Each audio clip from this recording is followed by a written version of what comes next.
Hola, sean todos bienvenidos a nuestro programa Ministerio de Fe. Quien les habla es el pastor Marcelo Parrelia y hoy estoy con mi amigo, el apóstol Héctor Márquez.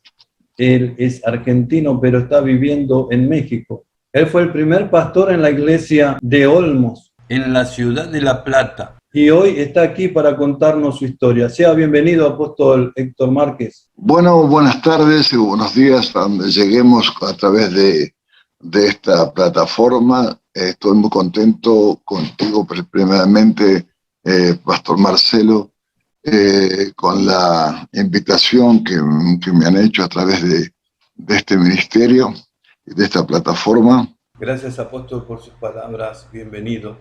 Quería preguntarle cómo fue su comienzo para este camino de delinquir, este camino que lo llevó a la prisión de Olmos. Yo comencé a delinquir a los 20 años más o menos, pero déjame que retroceda un poquito. Mi vida fue una vida, digamos, normal, viviendo con mi familia, mis padres, con mis hermanos. Somos 7 hermanos, 4 mujeres y 3 varones. Y bueno, todo comenzó bien y a los 20 años me toca hacer el servicio militar, la conscripción, no sé cómo lo dirán ustedes. Me van a enrolar en las filas del ejército argentino. Entonces yo, como soldado, que ya soy, tengo que pasar un año en la colimba, como se dice en el ejército militar. Bueno, siempre fui un joven que fui, ¿cómo te puedo decir? Muy de buscar siempre de hacer las cosas en favor mío, ¿no? Buscaba siempre no sufrir desde las noches frías de vigilancia. Había 4 puestos, puesto 1, 2, 3 y 4. El puesto 1 era el más importante porque pasaba toda la gente, pasaban los militares de alto rango. Yo nunca hice guardia, yo trataba de esquivarme yo la guardia. ¿Cómo lo hacía? Siempre tuve la facilidad de conocer la ropa, hacer ropa, por eso me hice sastre dentro de la cárcel, me perfeccioné en la sastrería. Entonces, sí, los oficiales de bajo rango, digamos, los suboficiales, pues están los oficiales. Los suboficiales siempre necesitaban ropa, necesitaban hacer un arreglo a sus uniformes. Entonces yo con eso me ganaba el favor de ellos y de esa manera evitaba yo estar apostado ahí horas y horas chupando frío. Bueno, todo se desarrollaba normalmente hasta que un día nos llevan a Campo de Mayo. Campo de Mayo, te digo rápidamente, son los campos más grandes que tiene el Ejército Nacional Argentino, donde se va a practicar tiro al blanco, donde se hacen todos los operativos militares. Entonces nos dan una orden a mí y a otros soldados que hay explosivos que tienen vencimiento. Entonces, cuando ya se cumple el vencimiento de los explosivos, hay que desarmarlos y sacarle, digamos así, el trotil y la pólvora, que son los explosivos que se usaban en aquel momento. Entonces, al desarmarlos, sacarle la pólvora, ya le sacas prácticamente lo más importante o lo más peligroso, digamos así. Y de esa manera nos encontramos con que la punta era de plomo, la vaina era de cobre, revestido en bronce. Todo eran materiales costosos. Y no faltó nunca algún amigo, un compañero, que nosotros eso lo tuvimos que desarmar y llevarlo al cuartel. Pero nunca faltó un amigo que dijo, ¿y qué tal si nosotros que nos jugamos la vida, porque hasta podemos correr el riesgo de que haya algún deterioro y que haya alguna explosión, ¿no? Que nos cueste algo, un dedo, una mano, la vida? Bueno, lo razonamos y después nos resultó un buen negocio desarmar todas esos explosivos, y una parte iba al cuartel y otra parte era para nosotros, y lo descargamos por un hueco que teníamos en un puesto donde el vigilia siempre era alguien conocido nuestro, ¿no? Y por ahí sacábamos todo ese material precioso, caro, lo llevábamos a una casa ahí cerca, y de ahí iba a parar a un lugar donde ya lo compraba.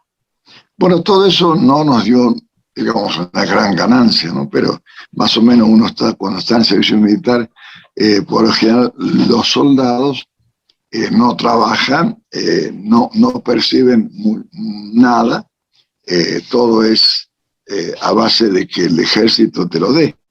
Y de esa manera fui conociendo las armas, tuve a lo que yo le llamo un romance con las armas. Siempre me gustaron las armas y fui a trabajar a la sala de armas. Pues te digo, siempre busqué de ganarme el favor de los jefes, el favor de los oficiales que estaban a cargo mío.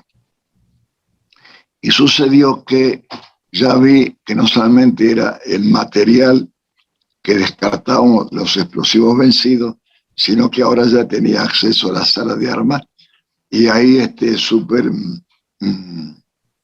limpiar las armas, cambiar los caños, cambiar las cachas, lo que está roto. Y bueno, y me hice de un arma de un oficial que falleció en pleno servicio, y él me había dado el arma a mí para que yo se la limpiara. Pero cada arma que entraba queda registrado en un libro muy grande, el rango de la persona, si es oficial, si es suboficial, la característica del arma y el número que tiene el arma. Pero no se hizo eso porque el oficial estaba de cargo, o sea, era el oficial de turno, yo estaba de turno también. Entonces fue una orden directa: limpiame el arma que la paso a buscar. Yo la guardé. Bueno, y por la noche me voy franco, cierro la sala de armas, la llave la deposito en la sala de guardia y me voy a mi casa. Al otro día, cuando entro al cuartel, tengo ya la noticia de que ese oficial había sufrido un paro cardíaco y había fallecido. Inmediatamente me vino un pensamiento: ¿dónde está el arma? Entré, abrí la sala de armas y ahí estaba el arma donde yo la había dejado. O sea, no la saco de la sala de armas, pero la guardo en un rincón un poco más resguardado, ¿no? A que no se vea fácilmente. Fue pasando el tiempo, nadie vino a investigar nada. Entonces, el día que me voy franco, que me voy ya de baja, que ya no pertenezco más al ejército argentino, entré en mi ropa, me llevo mi ropa civil, y entre ellas me llevo una 1125 Ballester Molina, que es una Colt 45, con el caño cambiado, las cachas cambiadas y el número y el sello del ejército argentino limado totalmente, que nadie podía saber la procedencia de esa arma. Honestamente yo no sabía para qué me serviría el arma, ¿no? Porque no sé qué pensaba hacer, pero evidentemente ahora que conozco a Cristo, sé que dentro de este mundo visible, palpable, tangible, hay un mundo espiritual, que no lo podemos negar a eso. La gente que como tú y yo conocemos ahora el Evangelio, sí sabemos que hay cosas que vienen de las mismas tinieblas, y que de las mismas tinieblas te hablan, te hacen razonar, mejor dicho.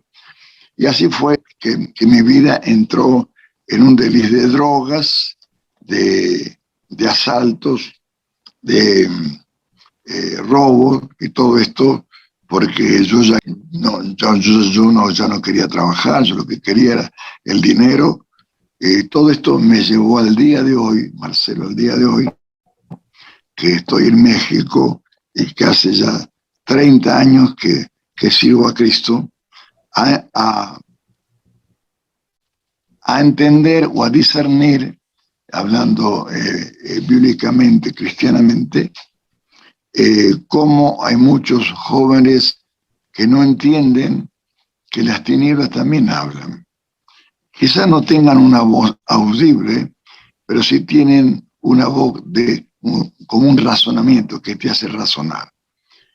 Creo que era por el año 1968, más o menos, porque en el 65 yo cumplía 20 años, nací en 1945, los 20 años hacía la colimba, sí, fue en 1965 a 68, 69, que fue donde más me vi involucrado en todo esta carrera, llamamos así, por decir una manera, de delitos, de drogas y de tantas otras cosas, ¿no?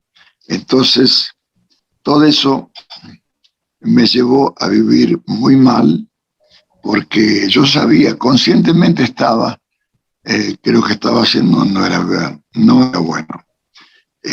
Y yo pensaba, quería razonar naturalmente, como que no iba a ser mi vida siempre así, que yo iba a cambiar, que iba a invertir ese dinero, porque una vez vamos a buscar los sueldos de una fábrica de automóviles en Argentina, muy grande, tenía como 3.000 obreros. Vamos a buscar los sueldos, en aquel tiempo no había tarjeta de débito, no había nada de esa cosa que hay ahora.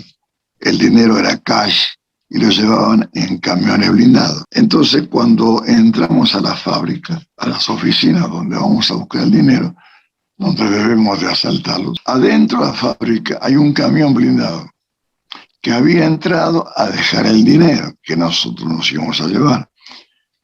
Entonces, ahí tenemos a la custodia, la custodia que tiene el camión, más la custodia que tenía de la fábrica. Como todo estaba entregado, fue fácil sacarle las armas, maniatarlo. Y entonces ahí vimos nosotros, se me despertó un espíritu, lo entiendo ahora, de ver que ese blindado nos dio mucho más dinero de lo que podía haber habido en esa fábrica. Porque en esa fábrica había 3.000 obreros, imagínate los sueldos obreros, más el aguinaldo, porque fue cerca de la fiesta de fin de año, más el dinero que cargaban ellos, fue un botín realmente grandioso. Y me acuerdo que era un 14 de febrero, cuando sucedió eso, y yo me voy a Río Janeiro a pasar el carnaval, que eran 3 días, y me quedé 47 días allá. Anduve por Leblon, Copacabana, Barra de Teyuca, todos los lugares que no conocía allá. Me alojé en un buen hotel, ahí frente a la playa, y ahí ya me hice de amigos brasileños. Entonces, que también ellos estaban en el mismo negocio, por llamarle así. Sí, bueno, ahí me hice de unos caras, amigo. Y ya la cosa ya fue diferente, porque ya estuvimos también por Río, anduvimos por Porto Alegre. Curitiba fue un lugar donde hay una cárcel muy grande. No llegué a estar ahí, pero unos compañeros míos fueron por unos hechos que se hicieron allí. Te quiero decir con esto que ya comencé a andar en otros países. Estuvimos haciendo también algunos asaltos ahí por Montevideo, y en Montevideo sí me apresaron. Esto fue por el año 69 más o menos, y estuve en la cárcel de Migueletes, y de Miguelete me llevaron al penal de Punta Carreta. Hoy Punta Carreta ya no es penal, sino es un shopping, han hecho ahí. Y así ya fui teniendo ya ambiente de compañero de cárcel, pero siempre como tenía mucho dinero yo compraba mis libertades, porque siempre hay abogados que son embrolleros y hay abogados que son técnicos. El abogado técnico es el que sabe presentar un escrito de que sabe presentar una jurisprudencia, y el embrollero que sabe arreglar quienes andan caminando por los pasillos, y entre ellos saben quién es el fiscal corrupto o el juez corrupto. Entonces hay ciertas chicanas, hablando así jurídicamente, que de un juzgado te puedes hacer que te pidan otro juzgado por X causa, que no es muy importante, sales absuelto de esa causa y ya quedas en ese juzgado donde el juez va a un arreglo y ahí te puedes ir. Bueno, sintetizando todo esto me llevó a estar, amigo Marcelo, 17 años en la cárcel. Los 17 años no fueron corridos uno del otro, sino que tengo 3 condenas y tengo 18 procesos. Si juntamos las 3 condenas y 18 procesos, son 18, 21, 22 veces que estuve en la cárcel, que salí de la cárcel. Entre las condenas de 5 años, que tuve varias condenas como 5, como 3 o 4, pude salir a los 5 años. Pero mientras tanto estuve varios años dentro de la cárcel. Ahí me asocié con otras bandas, otros compañeros, hasta que en el año 1985, en la cárcel de Olmo, ingresó, no sé si por primera, segunda o tercera vez, acá tengo la foto, y cuando ingreso en esa cárcel de Olmos, un guardia cárcel llamado Luis,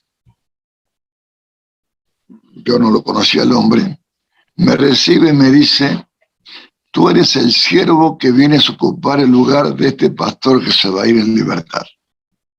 Yo no entendía nada. Digo, este hombre que tomó, que se fumó, ¿qué pasó? Me burlé un poco de él, ¿no? Y después eso fue profético, porque con el tiempo tengo una hermana de las 3 hermanas, que ella de jovencita se hizo cristiana. Y ella se llevó siempre el estigma de todos nosotros, que la tildábamos de fanática, de loca, de religiosa, tantas cosas que dijimos a esta querida hermana, que no la entendíamos realmente, porque ella nos hablaba de Cristo, nos hablaba de su palabra, nos hablaba de tantas cosas tan hermosas que Dios hace, pero yo estaba tan perdido y tan tomado por el enemigo que me entraba por un oído y me salía por otro. Hasta que un día mi hermana Dora me viene a visitar y me dice: mira, Héctor, estamos cansados, ya no creemos en ti, nos juraste tantas veces que ibas a cambiar, nunca cambiaste, tienes una nena, que mi hija Jimena era chiquita, nos juraste por ella que ibas a cambiar.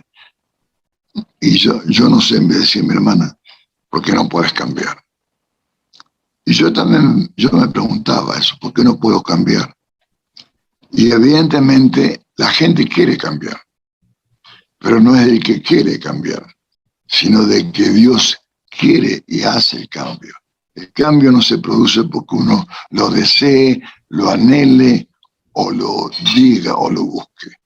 El cambio viene cuando uno realmente tiene un encuentro con el Señor. Y yo estaba muy lejos de eso, pero mi hermana siempre oraba por mí.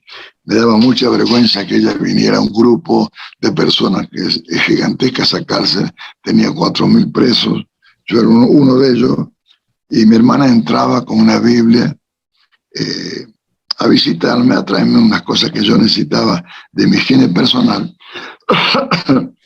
pero siempre me traía su cariño, su afecto, y me traía la palabra de Dios, me traía su cariño, me traía su oración. Y a pesar de todo eso, yo no comprendía que yo la maltrataba, porque yo la maltrataba. Yo no quería que ella orara por mí en la visita, porque hay un montón de gente, tan pegados uno al lado de otro. Y digo, ¿qué va a pensar la gente que tengo esta mujer que viene, porque era muy joven, que viene Ahora y encima me ponía la mano en la frente, en la cabeza, cosa que a mí no me gustaba eso. Pero ella siempre oraba y hacía oraciones que Dios me salvara, que me perdonara, que me ungiera, no sé cuántas cosas lindas pedía. Y por ahí decía, Señor, y dale la libertad. Esa oración me gustaba. Pero inmediatamente atrás le decía, pero no se la des ahora, dásela en tu tiempo. Yo decía, doctora, ¿quién te entiende? Yo creo que ni Dios te entiende. Porque está diciendo que me dé la libertad y por otro decía, no, no se la des ahora, dásela en tu tiempo. ¿Quién te entiende? Y ella me decía, Héctor, ¿cuánta libertad firmaste? Evidentemente tenía razón, porque ¿cuántas libertades yo tuve? Tuve muchas libertades, como 20 libertades. Pero me dice, no sos libre. Yo le pido al Señor, y esto quiero que lo tengan bien atento, la oración que ella pedía era que esta vez yo saliera con la verdadera libertad, con la libertad de Cristo. Y me dice mi hermana, entonces nunca más vas a volver a no ser que vengas a predicar la palabra del Señor. Imagínate, para un hombre inconverso, perdido como estaba yo, esa oración no la entendía. No la entendía. Entonces, el tiempo fue marcando poco a poco que esa oración fue tomando fuerza, tomando fuerza. Se ve que Dios tomó esa oración muy en cuenta y ahí pasaron muchas cosas hasta que en el año 85, 87 más o menos, no, 85, me dan la condena por la causa que estoy ahora, no por otras causas, ya me habían juzgado por otras, por la causa que había sido detenido. Me dan 14 años, 6 meses de condena, más el artículo 52 que es por tiempo indefinido. O sea, que prácticamente me estaban dando reclusión perpetua, porque el artículo 52 no te permite tener ningún beneficio carcelatorio, ninguno. Ni perdón, ni que el presidente un día haya un indulto, a mí no me tocaba ningún beneficio por los crímenes, por los asaltos, porque robamos camiones blindados, porque aquel camión blindado que robamos aquella vez, cuando fuimos a buscar los sueldos, eso me abrió la mente, no andar robando banco ni nada, sino que el dinero grande, grosso, estaba en los camiones blindados. Y esta última vez robamos 8 camiones blindados. Cuando te hablo de 8, Marcelo, es mucho dinero, hijo, muchísimo. Recuerdo que tenemos una mesa como de 2,50 metros por 1,20, y ahí estaba todo el dinero. No lo podemos contar, pero bueno, todo eso es lo que lo lleva o nos lleva a los hombres a estar ambicioso de eso, ¿no? Se crea una ambición de poder, una ambición de querer, porque ya tenía suficiente como decir, bueno, yo había dicho en un momento que yo lo iba a invertir el dinero, que lo iba a saber manejar el dinero. El dinero mal habido no lo sabe administrar nadie. Nadie puede administrar un dinero mal habido. Esto que quede claro. Porque si no, ¿dónde está todo ese dinero? Lo llevaron los abogados, lo llevaron los placeres, la droga, los arreglos con jueces. Tenía un abogado que yo le pagaba en libertad en la calle, le pagaba para que ella me protegiera. Entonces, en el año 1985 es cuando me dan esta última condena, prácticamente reclusión perpetua. Al otro día llega mi hermana a visitarme. Me ve, me dice, ¿cómo está? Le digo, mal, muy mal. Me dice, ¿qué te pasa? Me dieron la condena. Dice, ¿cuánto te dieron? Digo, 14 años, 6 meses más el artículo 52. Prácticamente no voy a salir nunca más en libertad. Y yo digo, bueno, le va a dar tristeza, se va a poner a llorar. No. ¿Sabe qué me dijo esta mujer? que ore por ti. Digo, Dora, no entendés que yo no necesito oración. Yo necesito un abogado, necesito poner un dinero, necesito buscar cómo salir de este juzgado para ir a otro juzgado. Yo quería volver a ser la misma chicana que había hecho anteriormente, pero las cosas no resultaban, hijo, no resultaban. Y me quedo ya sin dinero, me quedo sin droga, los amigos desaparecieron. Y es ahí, en la noche más oscura de mi vida, así lo considero yo, que aparece Cristo. Obviamente no es que vino a mi celda y apareció así, sino que me invitan un día a una reunión que hay en el salón de acto. Salón de acto en la cárcel de Olmo, una cárcel de 4.000 personas, de máxima seguridad. Ahí estaba el colegio, y en el colegio donde dan primaria, secundaria y universidad, también ahí van los cultos, los pastores van a llevar cultos. Entonces, pero también suelen dar actos de música, bien cantante, de folclore, de tango, o de lo que fuera, ¿no? Rock and roll. Y ahí fue cuando hay una movida, va a haber una tranza, va a entrar droga. Entonces, como yo era un hombre medianamente tranquilo, tenía conducta, entonces ahí bajaban, no bajaban las 400 personas, las 4.000 personas, perdón, sino que bajaban 200 personas, máximo era la capacidad que tenía ese salón de acto. Entonces, entre ellos, bajo yo. Y cuando voy al supuesto acto de música, en los equipos, los baffles, donde está la bocina, allí venía una bocha, un paquete de droga, que yo le iba a llevar para el pabellón. Porque a los músicos no le revisan la bocina, los equipos, ni nada. Algo que estaba bien clarito y muy fácil de hacer. Y había 3 compañeros míos que me estaban esperando. Pero resulta que cuando voy, no hay música, no hay orquesta, no hay cantante, no hay nada. Hay un hombre con una guitarra y un teclado que cantaban corito. Y me acuerdo que una de las canciones que ellos cantaban decía: Cristo rompe las cadenas, Cristo rompe las... Y yo decía, todo esto es tan loco, tan loco. Porque eran presos igual que yo. Digo, bueno, entonces yo hablo con el guardia cárcel, que caso de que el guardia cárcel que cuidaba de sus internos es el mismo guardia cárcel que me recibió la vez que yo ingresé por primera vez a Olmo, diciéndome: tú eres el siervo que vienes a ocupar el lugar del pastor que se va a libertad. Ahí estaba el hermano Luis. El hermano Luis le llamaban Ale. Yo pensé que se llamaría Alejandro o algo así. No, Ale por aleluya, porque en la cárcel a los cristianos les llaman los aleluya. Ese hombre realmente fue un artífice del ministerio que Dios me entregó. Ese hombre a mí me ayudó muchísimo. Ese hombre me hizo entender muchas cosas. Y es un guardia cárcel, Marcelo. Es un guardia cárcel. Pero un guardia cárcel cristiano. Un guardia cárcel con el temor de Dios. Un guardia cárcel entregado. Un guardia cárcel que vivió el Evangelio, que supo escuchar la voz del Espíritu Santo.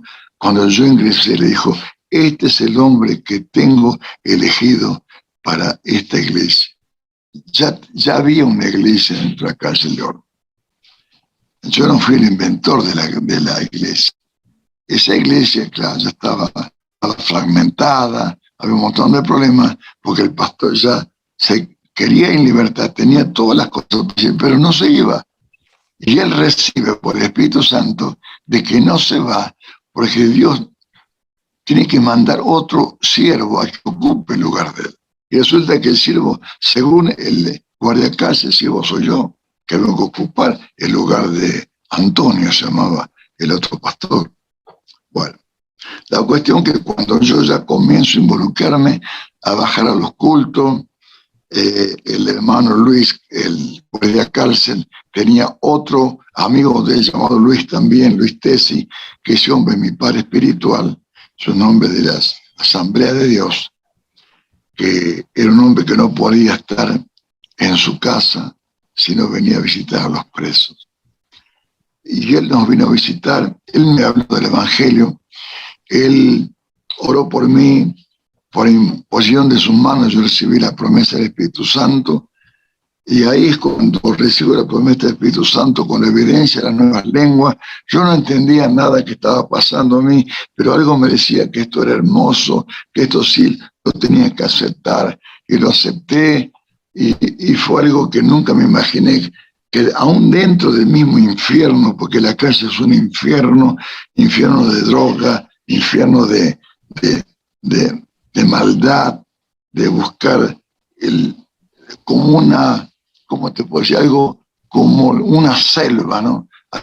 Ahí podía sobrevivir el más fuerte, el de la faca más larga, el de carácter más largo, el que violaba a otro, ese era bien visto, el que era ladrón era bien visto. Todos los que entran por una cosa sexual, como una violación, no sabe cómo lo denigran adentro, es terrible. Bueno, puedo entender ahora que soy un siervo de Dios, que las cosas que él hizo, las cosas que él sembró, las va a cosechar adentro, porque después él violó afuera, lo violan él adentro, una cosa desastrosa para poder contar. Pero no me quiero de este tema, porque quiero contar una maravilla, algo tan precioso que nunca me imaginé yo, que dentro de ese lugar tan terrible, que viví tantos años ahí, por primera vez recibí algo que nunca me imaginé que podía Dios darme a mí, que era su Santo Espíritu, que era ser bautizado, que era hablar en nuevas lenguas. Yo no sabía lo que estaba pasando, porque nadie recibe el Espíritu Santo, me parece a mí, que nadie recibe y sabiendo lo que está recibiendo. Es el poder de Dios, es lo sobrenatural de Dios que entra en la vida de una persona y comienza a cambiar las cosas, comienza a sacar lo que te hace daño, las cosas que te gustan. A mí me gustaba la marihuana y Dios me la pidió, yo se la tuve que entregar porque sabía Dios que eso me iba a hacer daño, me iba a hacer mal. En esta vida ya tengo 77 años, casi voy a cumplir, y créeme que vivo muy bien, que vivo muy bien con mi esposa acá en México. Estamos enteros, con algunos problemitas de presión arterial y esas cosas, como me pasó hoy a la madrugada, pero es por no ser consciente y tomar las medicinas que tengo que tomar. Pero volviendo a este tema, cuando me sucede eso, un día me saca del pabellón, me saca el guardia cárcel Luis a una oficina que él tenía para hablar conmigo. Y me dijo, mira Héctor, Dios es así. Y él comenzó a orar por mí para romper fortalezas adentro mío. Me dice, tenés mucha fortaleza. Las comenzó a romper, siendo que es un guardia cárcel. Dijo, él no puede hacer eso. Pero él estaba comisionado por Dios para que las cosas que tenía que suceder adentro. Bueno, en pocas palabras quiero decirte que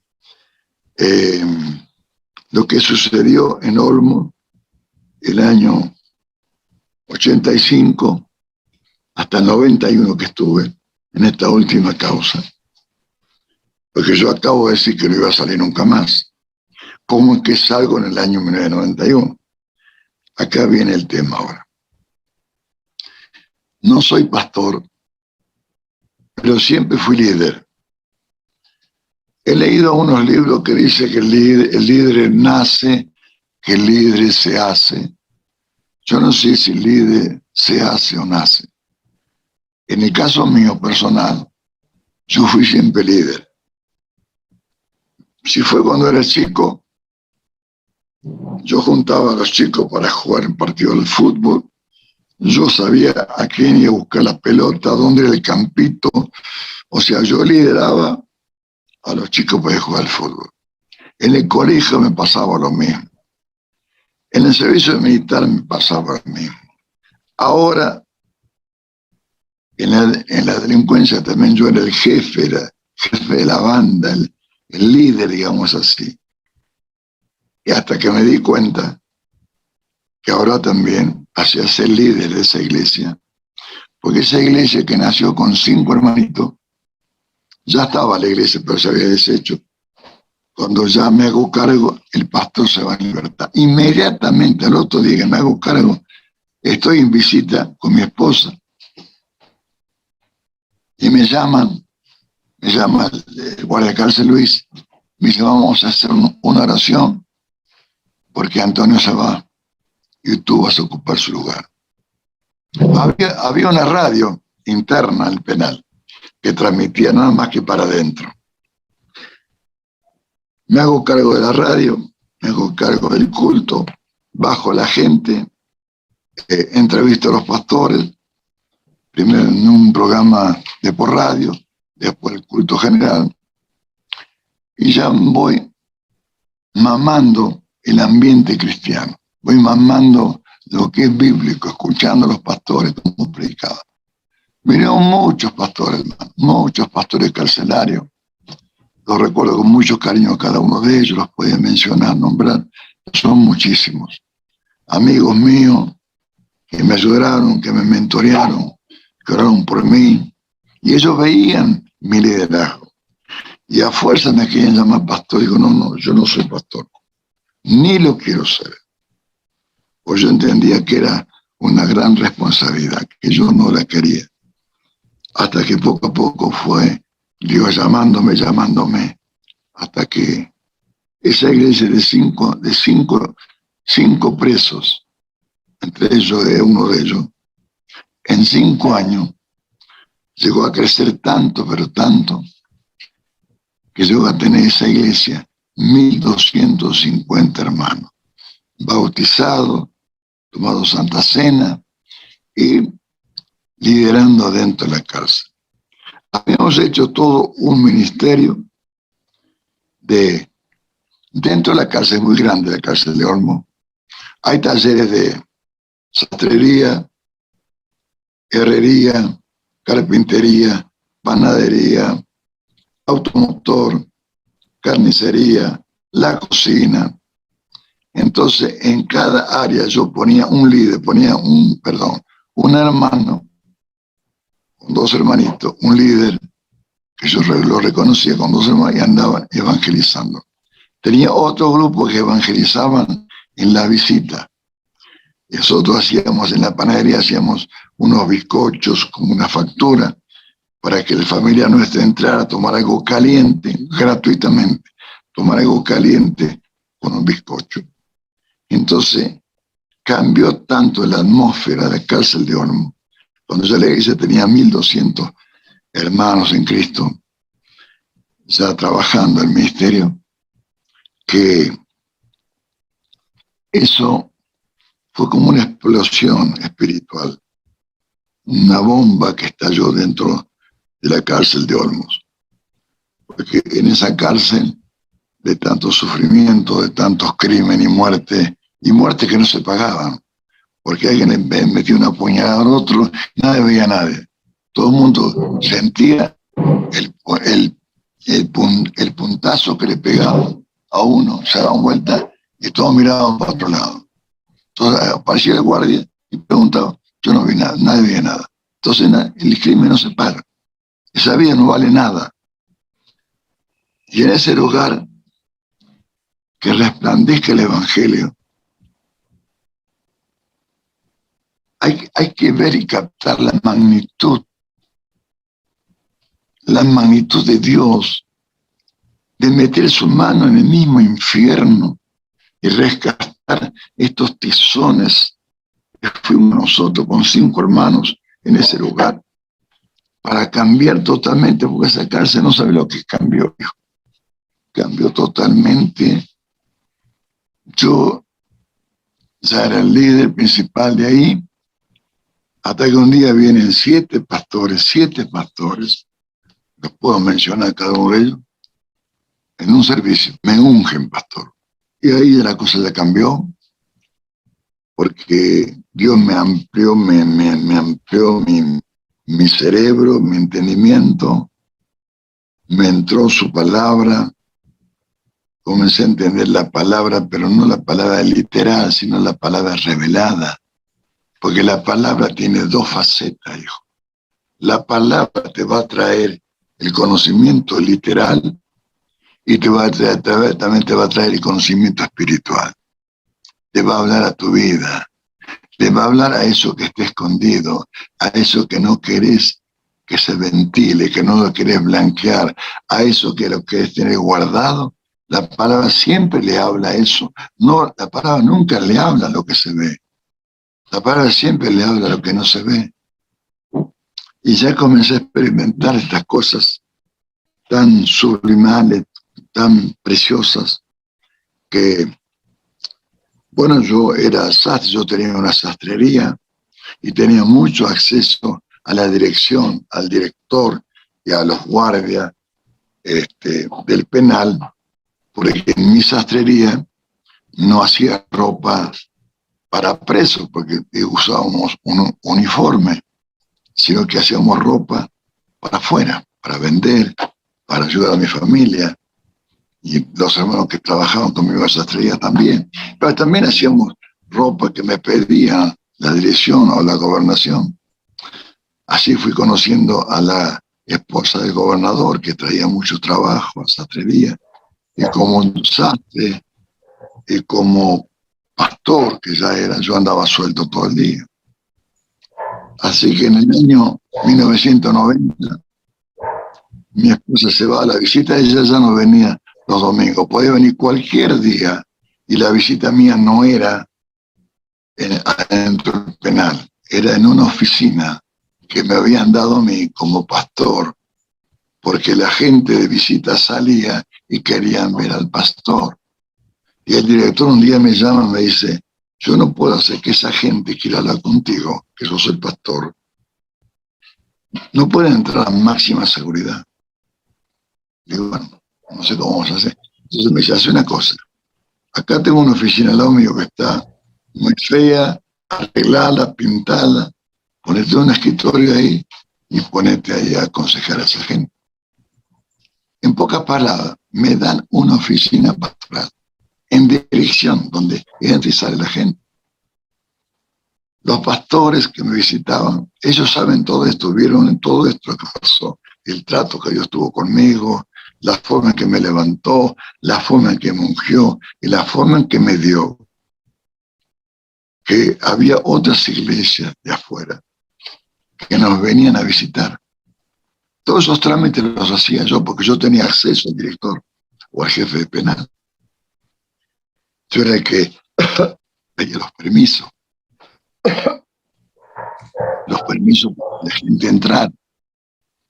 Entonces ahí lo que logramos es que los sábados, en especial, pudiera tener una reunión especial con la visita. O sea, la gente que venía a visitarnos no venía a la visita, sino que venía a la iglesia. Ahí predicábamos nosotros la palabra y la gente se entregaba a Cristo. Eso fue un avivamiento espiritual. Yo no sabía lo que era eso, hasta que tiene que venir un pastor de afuera y me dice: Pastor Márquez, esto es un avivamiento espiritual que ustedes tienen acá. Ahí vino Carlos Anacondia, ahí vino Jimmy Swaggart, ahí vino Gigi Ávila. Este soy yo predicando la palabra en Olmos. Claro, estoy más delgado y más joven, Acá están los presos recibiendo un estudio bíblico. Acá estoy yo con otros líderes que venían de Estados Unidos a ver qué pasaba en Olmos. Aquí estoy yo, yo estoy de espalda, estoy con un traje que me hice yo, porque ya permitían usar ropa civil. Y Olmos tiene 6 pisos de planta baja a 5º piso. Y en cada piso hay 12 pabellones. Esto eran los bautismos. Los bautismos no bajaban de 100, 200 muchachos cada vez que bautizaba. Esto me llevó a estar con estos misioneros, mi esposa, la misionera, en la cárcel de San Quintín. Ahí atrás, a mis espaldas, está la cárcel de San Quintín. Ahí, estando dentro de Olmos, Dios me abrió muchas puertas. Yo cuando salí en libertad. Hasta Dios me llevó, mirá, a la Casa Blanca. Ahí estoy con unos pastores para entrar a la Casa Blanca. Obviamente no me dejan sacar fotos en la Casa Blanca. Y así estuve en libertad, en carpas, haciendo campañas, llevando siempre el Evangelio y llevando el testimonio de Jesucristo.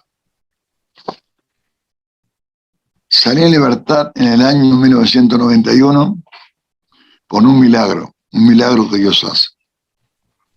El año 1990, mi esposa me visitaba, se va para su casa y en ese momento estalla en la cárcel como un motín, no sé qué pasaba, gritos.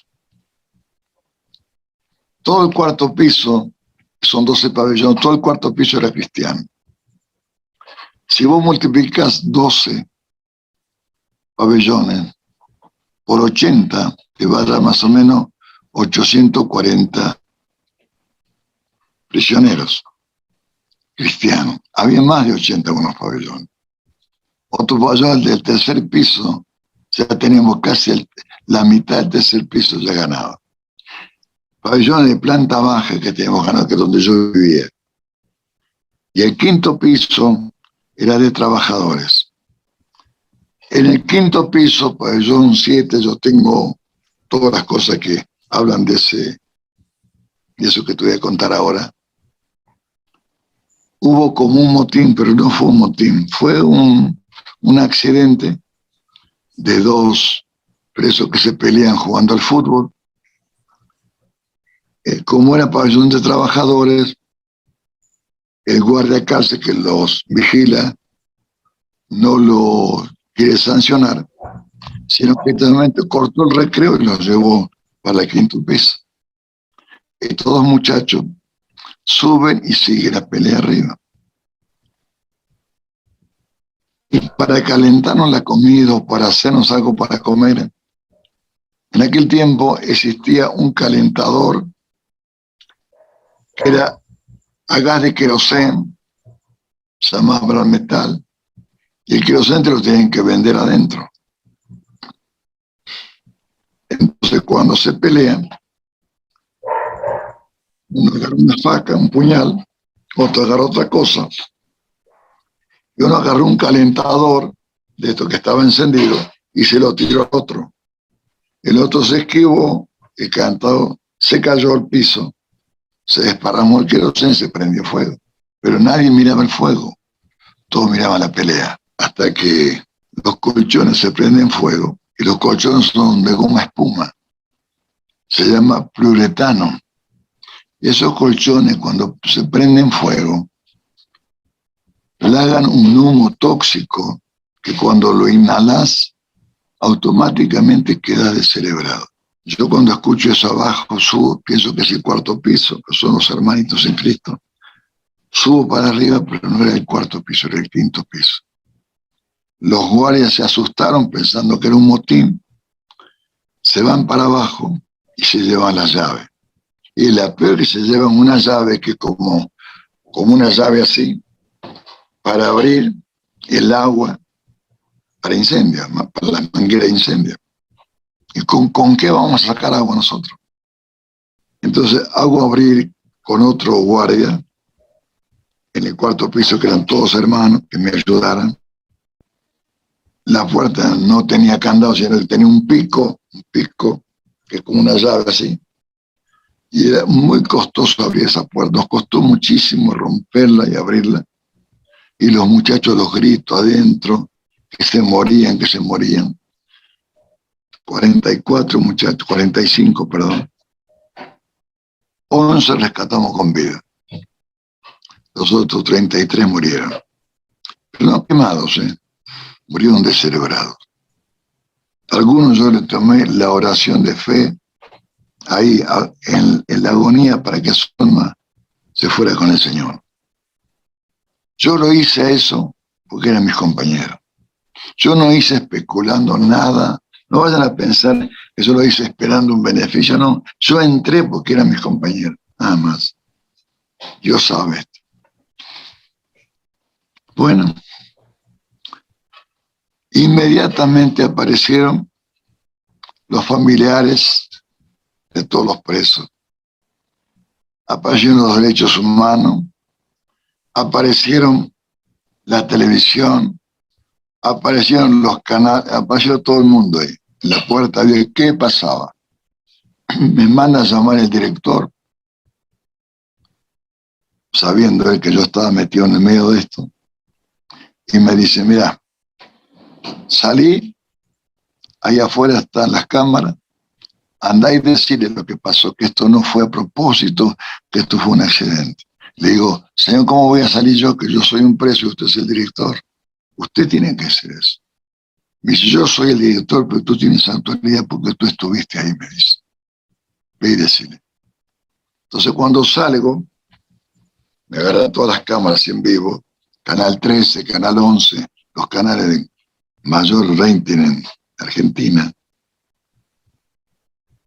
Se me ocurre pensar a mí ahora que en ese momento se encendieron muchos televisores en todo Buenos Aires y seguramente se habrá encendido algún televisor en la Casa de Gobierno, porque esto es en La Plata y La Plata tiene su gobernación. No sé si el gobernador habrá visto todo eso. Lo que yo digo fue lo siguiente.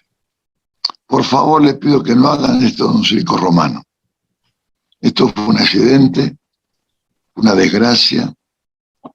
No especulen con nada, ya pronto se va a saber lo que fue por los peritajes que van a hacer. Hemos salvado 11 muchachos con vida, pero 33 lamentablemente murieron. Yo llevé los cuerpos al hospital, porque en la casa había un hospital. En un pasillo subterráneo, vi cómo los cuerpos los poníamos uno al lado de otro, y con mucha pena reconocía unos rostros de amigos que yo conocía adentro, que yo le di la palabra. Y en su momento la rechazaron, algunos se burlaron, otros dijeron, a mí me decían el inglés, ya te voy a decir por qué. Y siempre decían, no, si el inglés está metido en esto porque está buscando irse de alguna manera. Y fue lo que ellos dijeron, ¿no? Y de alguna manera yo me fui por el Evangelio. Pero no usé el Evangelio para irme, sino que el Evangelio fue el que me trajo a mí la libertad. Cristo me trajo la libertad. Entonces, pasan unos meses y cuando ya vienen los peritajes, salen los peritajes,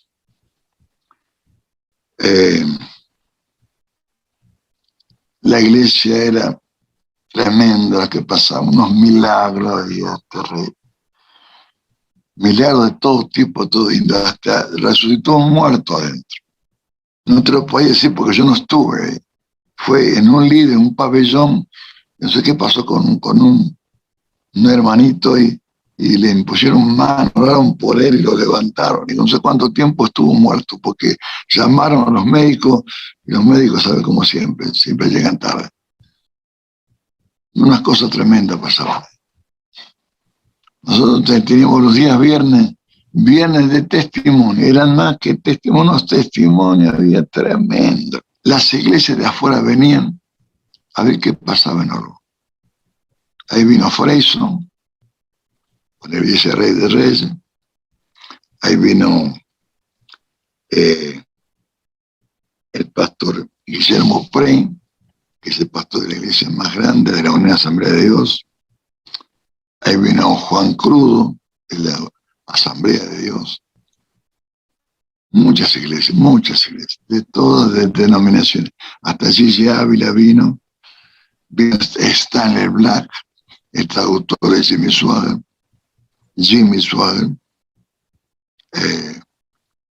Ya no recuerdo cuántos pastores, cuántos ministros pasaron. Y todo eso era que yo me estaba preparando para cuando yo salía en libertad. ¿Qué pasó?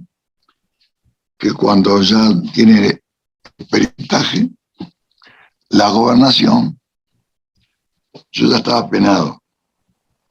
Yo ya no pertenecía a los jueces, no pertenecía al poder judicial, yo pertenecía al poder ejecutivo, al presidente y al gobernador. El judicial no tiene nada que ver conmigo. Ya me habían penado. Entonces, de los 11 muchachos, 10 salen en libertad, cualquiera sea la causa, a la calle.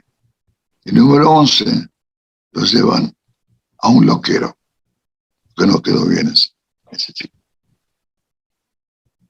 Y a los 3 meses más, un día estoy en la sastrería trabajando, me llaman, me dice que me llaman de dirección. Voy a dirección pensando que es el director que me llama. Me dice, no, te están llamando de judicial. El judicial es una oficina. Cuando voy a judicial hay 2 señores de traje. Y me dice, ¿usted es Héctor Márquez? Le digo, sí.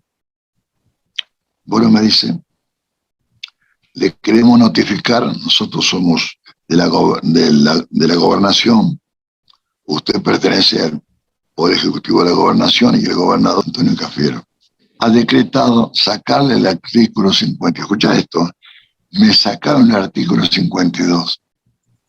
Al sacarme el artículo 52, quedó con una condena de 14 años y 6 meses. Yo llevaba casi 5 años en esa condena. Me conmutan y me dejan en una condena a 5 años cumplir. Yo llevaba 4 años y 10 meses. Y yo digo, ¿estoy entendiendo mal? Me dice, no, usted dentro de 2 meses se va a libertad. En 60 días se va a libertad. Yo levanté mis manos, alabé a Dios. No entendía, en ese momento no entendía qué me pasaba. Inmediatamente me llama el jefe de penal y me dice, Márquez, te tenés que ir a este lugar, porque te falta 60 días para esta libertad. Te tengo que pasar a mínima seguridad. Tú estás en máxima seguridad. Yo no te puedo retener en máxima seguridad porque te pasa algo y nosotros tenemos que dar cuenta por ti. Así que saliste de acá. O sea, hasta máxima seguridad, mediana seguridad y FA de confianza. A mí me pasan a FA de confianza, donde ya no hay reja. Ahí es un alambre, es una malla ciclónica así que te contiene. Andar libre todo el día. ¿No sabes qué tristeza me dio? Y no sé si van a entender esto. Que yo estaba todo en el fragor de la obra, todo el día ahí, el ruido, los cultos que se hacían en los pabellones, era una gloria tremenda, era eso.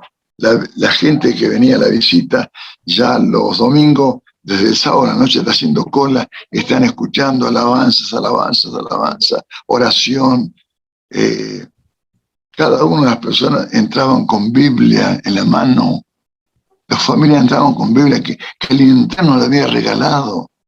Antes y después, siempre hay un antes y después.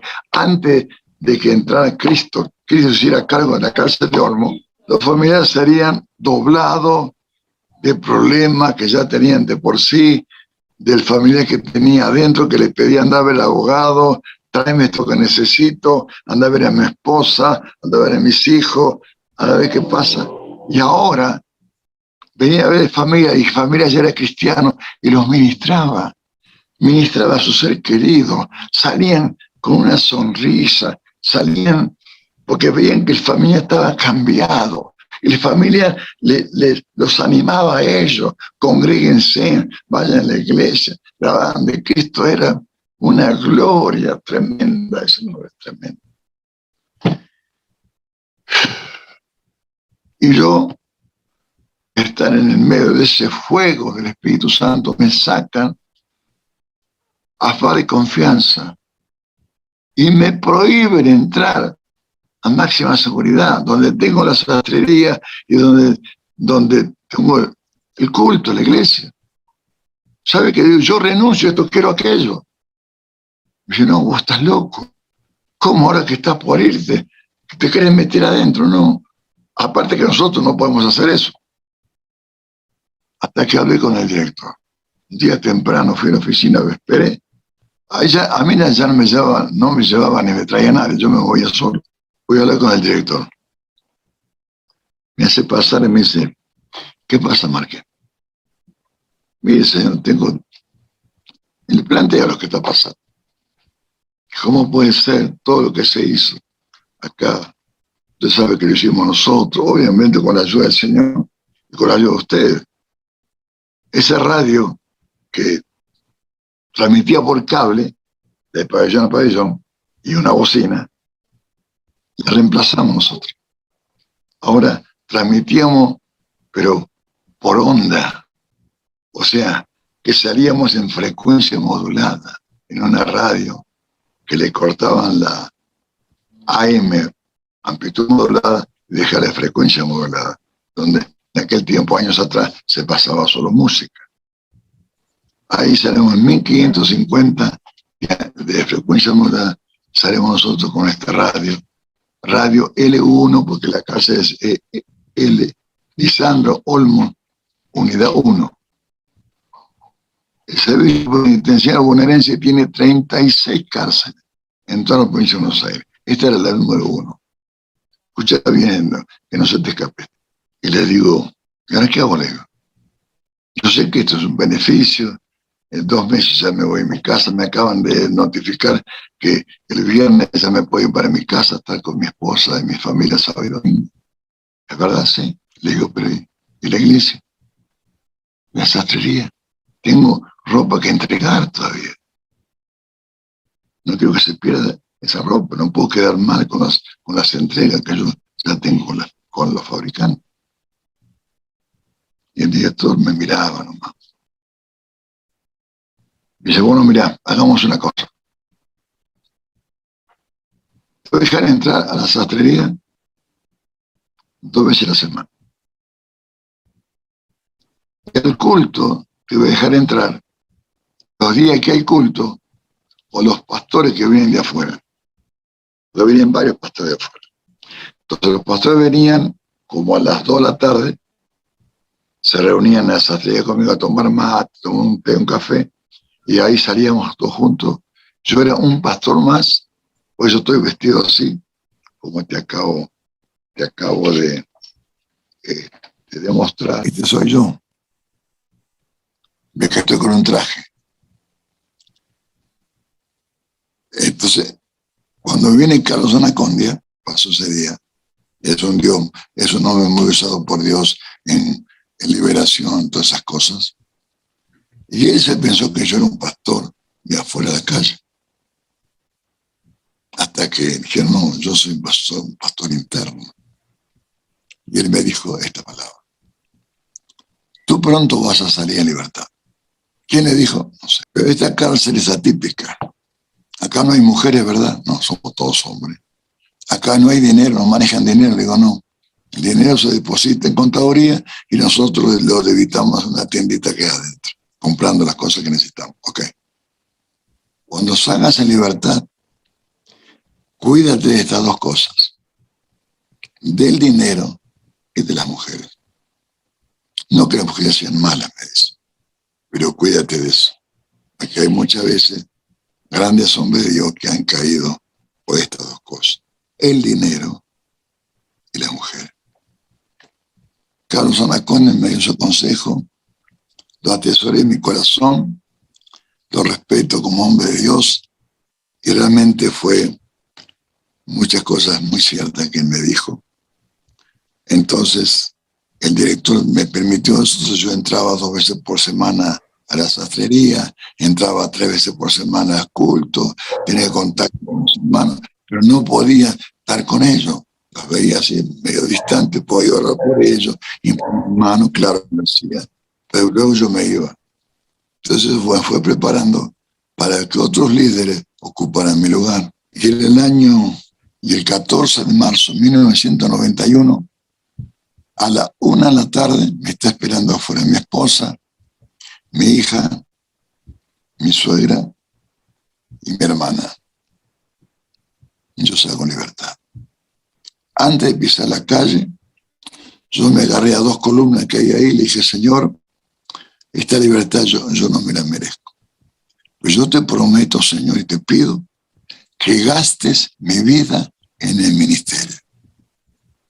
Hoy por hoy, con 77 años, con 20 iglesias que tenemos acá en México, la iglesia nuestra se llama Triunfante de Jesucristo. Ya te voy a pasar a ver las fotos de las iglesias que tenemos. No me puedo quejar, no puedo decir nada, porque yo le dije a Dios que gastara mi vida en el ministerio. Para redondear un poquito esto, después que salí en libertad, estuve haciendo campaña, estuve como evangelista primeramente. De evangelista pasé a una universidad teológica en California, estudié 5 años, tengo un doctorado en teología, y no para que me llamen doctor, sino porque yo un día hablé con Dios, le digo, Señor, le digo, si todo lo que hiciste conmigo, yo no estaba preparado. Si yo me preparo, ¿qué va a pasar ahora? Y Dios me dijo, te voy a hacer mucho más. Así me preparé, pasé por lo que es la enseñanza teológica, evangelista, salí como evangelista, anduve viajando por muchos países limítrofes, anduve por Australia, Nueva Zelanda, anduve por España, Francia, Portugal y muchos países de América Central. Y ya como pastor estoy en Estados Unidos, en Albuquerque, en New México. Estoy con una iglesia de 10 años. Hasta que en 10 años, ya más afianzado, trabajando como maestro en una universidad teológica, viajaba internamente a dar mis clases. Toda la semana me llegaba un cheque. Tenía una linda casa, con albergue y todo. Te puedo mostrar las fotos que tengo por acá. Muy bien, muy lindo, pero no me sentía pleno, porque yo soy campañero. A mí me gustan las campañas, a mí me gusta salir. Bueno, soy muy campañero. Hasta que cuando tengo el rellamado, yo le digo así, que nos llama México, Dios le habla a mi esposa Elena y le dice, yo los quiero en México. Ella es mi esposa. Este fue el primer día que hacemos libertad. Ahí estamos en la cancha de River Plate. Ella es mi hija Jimenita. Soy yo y mi esposa Elena, un hermano. Ese día iba a estar, ¿cómo se llama este predicador? Billy Graham. Ahí lo conocí por primera vez. y mi esposa recibe el rellamado para acá, y nos venimos acá en el año 2007, 2008. Y acá comenzamos en un garage de una casa de unos hermanos. Sacaban el auto y entramos nosotros. Salíamos nosotros y entraba el auto. Y de ahí salieron 20 iglesias al día de hoy. Gracias a Dios. Entonces creo que tengo muchas cosas para decirle, aconsejarle quizás. El libro ya lo tengo terminado, solo me falta mandarlo a imprimirlo.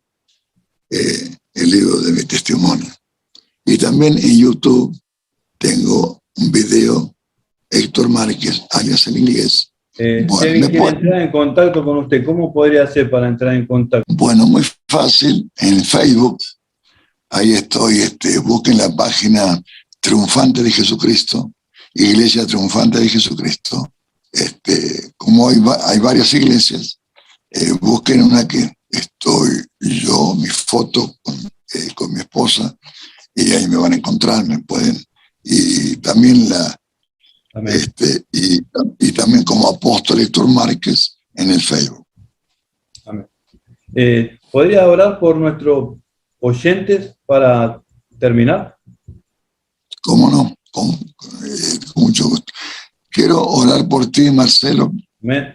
Muchas gracias. Quiero darle gracias a Dios por tu vida, orar por tu ministerio, orar por tu familia, orar por tus seres queridos, porque tú sabes que la primera iglesia que tenemos es nuestra familia.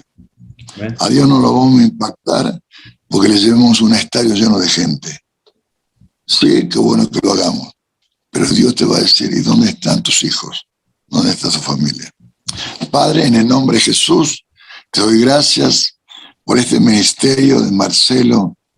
Señor, bendícelo, Padre, grande y poderosamente. Usa grandemente este ministerio y la vida de tu siervo, Marcelo, Padre. Bendícelo, Padre. Abre las puertas.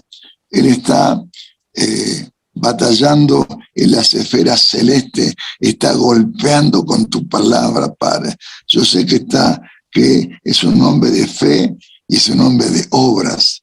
Te pido, Espíritu Santo, que uses de su ministerio, de su vida y de los líderes que están a su cargo, Padre, para que esto se multiplique, Padre, que donde quieran llevar cada testimonio, cada video, cada cosa que Él está armando, Padre, que sean bendecidos. Las cosas que tocamos van a ser bendecidas, porque somos bendecidos, y no somos bendecidos por sí mismos, sino que tenemos quien nos bendice, y no honramos la bendición, honramos a aquel que nos bendice. Gracias, Padre. Bendigo a mi hermano, bendigo este medio que tú le has dado y los medios que le vas a soltar. Las fronteras no podrán contener este ministerio, porque este ministerio se saldrá de Brasil, se saldrá de tantas fronteras que antes nos ponían como una tapia, como una pared.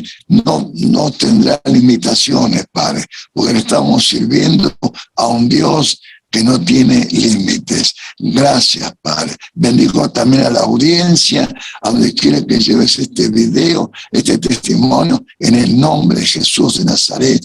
Gracias, Padre. Te amamos y te bendecimos en el nombre de Jesús. Amén y amén. Amén. Muchas gracias, apóstol, por habernos enriquecido con su presencia en nuestro programa y también por haber dado tu testimonio tan bien explicado desde tu comienzo de vida delictiva y hasta todo ese proceso que pasaste en la cárcel y cómo Dios puede cambiar a una persona que está con un corazón duro, que se ríe de todo el mundo, y un día Dios lo cambia y lo transforma en un siervo donde puede ganar a muchas personas. Y eso es lo que ha ocurrido en tu vida. Muchas gracias y que Dios te bendiga grandemente a ti y a tu familia. Gracias, Marcelo. Bendiciones.